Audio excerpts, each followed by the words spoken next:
Today, Mosaic is participating in an Oyster Reef creation project with Tampa Bay Watch. Tampa Bay Watch is an environmental nonprofit program. We've been working on restoring and protecting Tampa Bay. Next year will be our 20-year anniversary. And Mosaic has just become a 3-year sponsor for our oyster restoration programs. And we really want to thank you for your help and support in order for us to be able to build this habitat in Tampa Bay. Through the Mosaic Foundation, we have now sponsored this grant that was worth $225,000 and to create Oyster Reef over the next 3 years with Tampa Bay Watch. My name is Lisa Green and I work in the FSA department at Mosaic. We have these oyster shells that are fossilized, putting them in bags. My colleagues are shoveling, I'm sweeping and tying off the bags, and then we're going to get on one of the boats. We're going to actually go over to the reef that's already has some of these shells in place, and we're going to build on it, and the oysters will come, which is so exciting.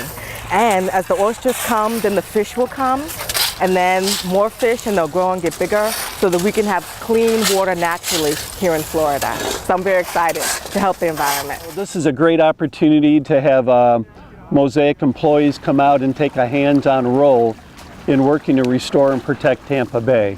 So they're doing a lot of good that we wouldn't be able to do these types of projects without great corporations like Mosaic. But it also gives the employees an opportunity to come out and see firsthand what the problems are in Tampa Bay as they become part of the solution too.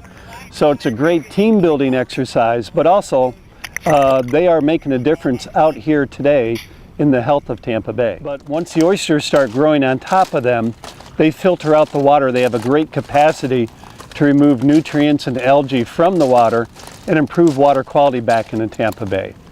And then the other great thing that they do is provide habitat. Once the oysters start to grow, not only do fish and wildlife eat the oysters, but they eat the fish and the crabs and the small worms that live in and amongst the oyster bars themselves. So these are a great, not only water quality filter in Tampa Bay, but they provide critical habitat back into Tampa Bay as well. It's just a privilege to be able to come out here and help the community. And by helping the community, we also help our company, because without the environment being healthy, we can't stay in business. And that's what life is all about, is helping our neighbors and helping the environment and the community stay healthy. I always feel confident when I'm talking about my company that there's a good moral backing because of what Mosaic does. I've always seen them as impressive with their environmental stewardship and actually ahead of what the government requires. It just makes me know that what I do inside the office and outside the office matters. And it also helps the community know that Mosaic cares. We're not just a company that's interested in the bottom line, but we're interested in the communities where we actually have our offices. Today we had about 30 employees and about 15 co-ops from Mosaic participate in the Oyster Reef project, and everybody seemed to have a really good time and to see the benefits of how the Oyster Reef really benefits the health of the bay.